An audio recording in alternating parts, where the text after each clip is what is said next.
preparation po namin, nagdagdag po tayo ng mga tao sa ground, gaya ng mga ambulance tellers, para sa toll gate at mga traffic enforcers po na mag-a-assist sa ating mga motorista. Okay. Kumusta po ba yung implementasyon ng RFID dito sa SLEX po?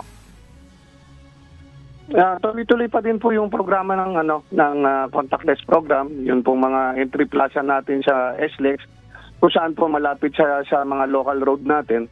Naka-barrierless na po ito para makatulong na din sa multi-congest pag-entry pa lang. Okay. Major Vitog, 2 araw na po kami na nakastay dito because we want to observe kung ano yung nangyayari dito. Ang na-notice lang namin po ngayon ay yesterday and then now, medyo mayroon talagang problem ng konti. Ano po yung na-notice namin, nagvo-volumize kapag ikaw ay dadaan doon sa cash lane, yung mga nagka-cash. At this point, notice din po namin dito na dumadami na din yung mga kababayan natin na nahihinto muna yung kanilang mga sasakyan para magpa-load. Naubusan siguro itong ilang mga kababayan natin. And of course, yung iba naman, nag-i-install pa lang. More or less, kung ganito yung sitwasyon hanggang mamaya, ano po yung mga nakikita niyong mga pamamaraan kung sakasakali na mag-volumize itong mga tao na magpapa-load pa sila at magpapakabit pa, ano bang mga alternatibong mga pamamaraan ang iniisip niyong gawin?